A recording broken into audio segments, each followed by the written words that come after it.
Hello दोस्तों, रोशन academy में आपका स्वागत है। वीडियो सेट से संबंधित है। आज हम आप लोग के सामने मैथ पेडागोजी से संबंधित कुछ महत्वपूर्ण प्रश्न लेकर के आए हैं, जो कि आप सी-टेट में 2-4 प्रश्न ऐसे होते हैं जो मैथ पेडागोजी से जो आप छोड़ करके एग्जाम में चले आते हैं और इसी के कारण आप सी-टेट को क्रैक नहीं कर पाते हैं। तो चलिए, बिल्कुल मैथ से जो डर लगता है उस डर को हम आज ख़त्म करते हैं।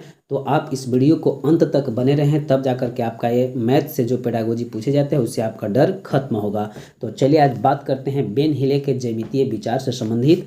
तो ज्यामितीय विचार से संबंधित बेन हिले ने क्या दिया है, तो इसके बारे में आज चर्चा करेंगे। अगर आप मेरे चैनल पर नए हैं तो चैनल को सब्सक्राइब करके बेल आइकन को दबा लें, ताकि आपको सबसे पहले नोटिफिकेशन प्राप्त हो। और एक बार दोस्तों के पास ज़रूर शेयर करें, ताकि आपके दोस्त भी इस वीडियो के माध्यम से सी-टेट को क्रैक कर सके।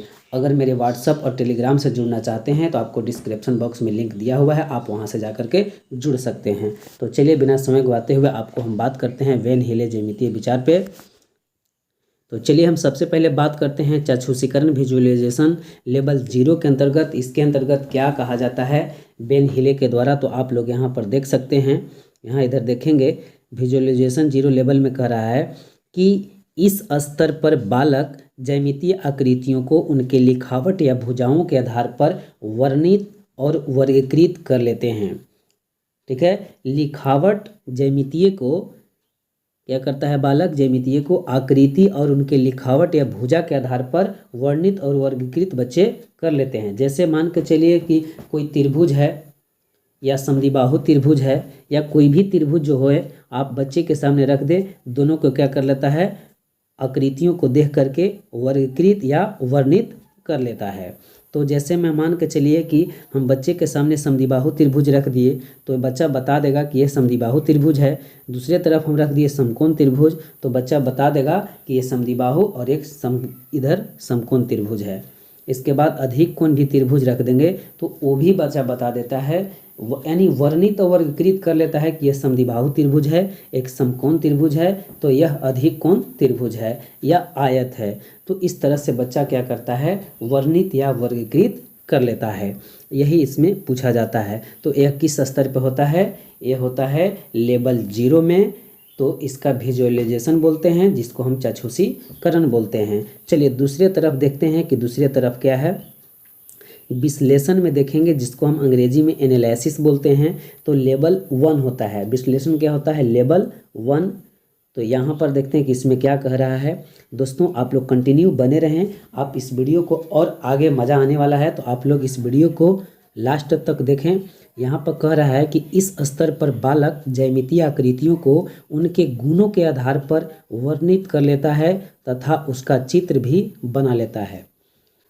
लेवल 1 जो हो गया एनालिसिस, जो जिसको हम लोग क्या कहते हैं, विश्लेषण कहते हैं। यहाँ पे आप देख सकते हैं विश्लेषण एनालिसिस लेवल 1 में इस स्तर पर क्या कहता है बच्चा, इस स्तर पर बालक ज्यामितीय आकृतियों को उनके गुणों के आधार पर, किसके आधार पर, ज्यामितीय आकृतियों को उनके गुणों के आधार पर वर्णित कर लेता है तथा उसका चित्र भी बना लेता है। तो जैसे आप यहाँ पर देख सकते हैं कि जैसे इसमें त्रिभुज है एक तरफ, या समकोण त्रिभुज दे दें या समद्विबाहु त्रिभुज दे दें, कोई भी आप त्रिभुज दे देंगे तो वह बच्चा क्या करेगा, चित्र के आधार पर, गुण के आधार पर वह पूर्ण रूप से वर्णित कर लेता है। तो इसमें यही है कि 0 लेवल और लेवल 1 में क्या अंतर है। आप तो गाइज हमें लगता है, आई होप आप लोग समझ गए होंगे इस वीडियो को देख करके कि आखिर लेवल 1 और लेवल 0 में क्या अंतर है, यानी विजुअलाइजेशन और एनालिसिस में क्या अंतर है। चलिए आगे देखते हैं गाइज, आगे क्या कहता है। गाइज यहाँ पर देखेंगे अगला अनौपचारिक निगमन, और यहाँ पर दूसरा तरफ है औपचारिक निगमन। अनौपचारिक निगमन को गाइज इनफॉर्मल डिडक्शन लेवल 2 के अंतर्गत आता है, और औपचारिक निगमन फॉर्मल डिडक्शन गाइज लेवल 3 के अंतर्गत आता है। तो बारी बारी से गाइज दोनों में हम लोग चर्चा करेंगे कि इनफॉर्मल डिडक्शन क्या होता है और फॉर्मल डिडक्शन क्या होता है, दोनों में हम लोग गाइज चर्चा करेंगे। तो सबसे पहले हम इनफॉर्मल डिडक्शन लेवल 2 में चर्चा करते हैं गाइज। यहाँ पर आप देख सकते हैं, कहा जा रहा है कि भाषाई आधार पर विभिन्न आकृतियों को परिभाषित कर लेना। यानी इसमें बच्चा क्या करता है गाइज, भाषाई आधार पर विभिन्न आकृतियों को परिभाषित कर लेता है। क्या करता है, भाषाई आधार पर विभिन्न आकृतियों को परिभाषित कर लेता है। समानता और असमानता बता लेना, सूत्र याद कर लेना, इतना इसमें काम बच्चे कर लेते हैं गाइज। इसके बाद आगे है परंतु सिद्ध नहीं कर पाता है। सिद्ध करने का काम गाइज किस में होता है?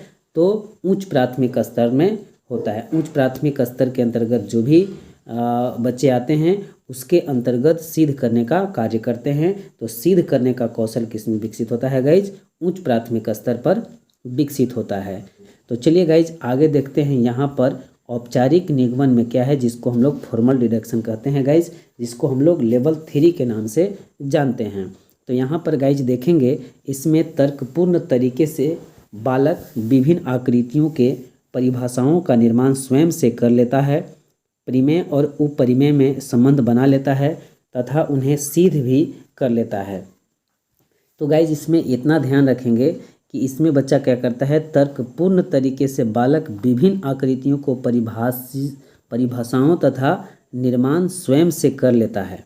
क्या करता है? बालक विभिन्न आकृतियों के परिभाषाओं का निर्माण स्वयं से कर लेता है, परिमेय और उपरिमेय में संबंध भी बना लेता है। क्या करता है? परिमेय और उपरिमेय में संबंध भी बना लेता है तथा इन्हें सिद्ध भी कर लेता है गाइज। तो यहाँ नोट में देखेंगे गाइज, प्रायः यह कौशल 10वीं स्तर पर विकसित होता है। गाइज आपको औपचारिक निगमन में जो बताया गया गाइज वो किस स्तर में होता है? तो ये 10वीं स्तर में होता है गाइज। यह कौशल विकास जो होता है यह प्रायः 10वीं स्तर में विकसित होता है। तो गाइज आगे देखते हैं आगे क्या कहता है गाइज। आप लोग कंटिन्यू बने रहें गाइज, आपको और आगे मज़ा आने वाला है।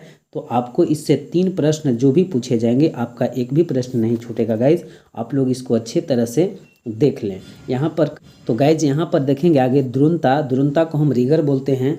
रीगर के अंतर्गत क्या होते हैं गाइज, यहाँ पर देखेंगे इसके अंतर्गत अमूर्त तरीके से बच्चा सोच सकता है। क्या करता है गाइज? इसके अंतर्गत अमूर्त तरीके से बच्चा सोच सकता है, तर्कपूर्ण ढंग से सोच सकता है, सिद्ध कर सकता है, छिपी हुई अवधारणा को समझ पाता है, अमूर्त से मूर्त विचार को समझ लेता है। गाइज इसमें इतना क्रिया करने की काम करते हैं बच्चे, जिसको हम लोग द्रुनता और अंग्रेजी में रीगर बोलते हैं।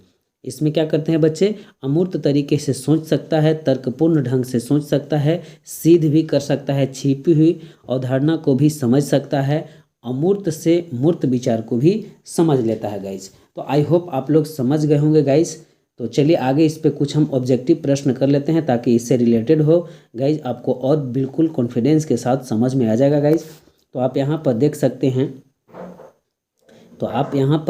सकते हैं गाइज, प्राथमिक स्तर पर के बच्चे की दी गई आकृतियों को उनकी दिखावट के आधार पर वर्गीकृत करने के योग्य है। वेन हिले के अनुसार ज्यामिति के डॉट विकास पर है। गाइज यहाँ पर देख सकते हैं आकृतियों को दिखावट के आधार पर और वर्गीकृत करने के योग्य है। तो गाइज किस स्तर पे होता है, आप लोग इसमें आंसर करेंगे। तो गाइज पहला में दिया हुआ है मानसिक चित्रण स्तर, जिसको हम लोग विजुअलाइजेशन लेवल बोलते हैं 0। दूसरा कह रहा है विश्लेषणात्मक स्तर, जिसको एनालिटिकल लेवल बोलते हैं। तीसरा कह रहा है अनौपचारिक निगमन स्तर, जिसको इनफॉर्मल डिडक्शन बोलते हैं। चौथा कह रहा है औपचारिक निगमन स्तर, जिसको हम लोग फॉर्मल डिडक्शन बोलते हैं। तो गाइज आप लोग इसमें आंसर करेंगे, इसका कौन सा आंसर होगा? तो गाइज यहाँ पर आप देख सकते हैं कि वर्णित वर्गीकृत या दिखावट के आधार पर कर रहा है। वर्णित क्या कर रहा है? दिखावट के आधार पर कर रहा है कि यह समबाहु त्रिभुज है तो ये त्रिभुज है, तो यह विषमबाहु त्रिभुज है। ये तीनों में क्या कर रहा है? दिखावट के आधार पर वर्गीकृत कर रहा है गाइज। तो इसमें किस स्तर में होगा गाइज? तो विजुअलाइजेशन, जिसको हम लोग 0 लेवल बोलते हैं। तो पहला आपका आंसर होगा। चलिए 4 के इकाई चतुर्भुजों को समझाने में चतुर्भुज के कोण, योग, गुणधर्म संबंधित मुख्य परिणाम कागज मोड़ने के क्रियाकलाप द्वारा परिचित कराए गए हैं और उसके पश्चात इन गुणधर्मों पर आधारित अभ्यास क्या पहले से आपको क्या कराया गया है? चतुर्भुज के कोण, गुणधर्म से संबंधित तथ्य मुख्य परिणाम कागज मोड़ने के क्रियाकलाप द्वारा परिचित कराए गए हैं। और इसके बाद क्या किया जाता है, अभ्यास कार्य दिए जाते हैं। इस स्तर पर कोनों के गुणधर्म का प्रमाण, इसका प्रूफ नहीं दिया जाता है, क्योंकि कक्षा 6 के विद्यार्थी इस समय बेन हिले के किस स्तर पर हैं। तो गाइज इसका हो जाएगा पहला आंसर स्तर 2 अनौपचारिक निगमन। तो गाइज आई होप आप लोग समझ गए होंगे, हमें पता है कि आप समझ गए होंगे पूर्ण तरह से। अगर यह वीडियो गाइज अच्छा लगे तो आप लोग एक बार कमेंट जरूर करें और शेयर जरूर करें कि किस तरह से आपको वीडियो लगा। तो दोस्तों के पास भी शेयर करें और मेरे चैनल पर नए हैं तो चैनल को सब्सक्राइब करके बेल आइकन को दबा दें ताकि आपको सबसे पहले नोटिफिकेशन प्राप्त हो। तो आई होप आप लोग समझ गए होंगे। तो आज का इतना ही। इस वीडियो को देखने के लिए धन्यवाद। जय हिंद, जय भारत।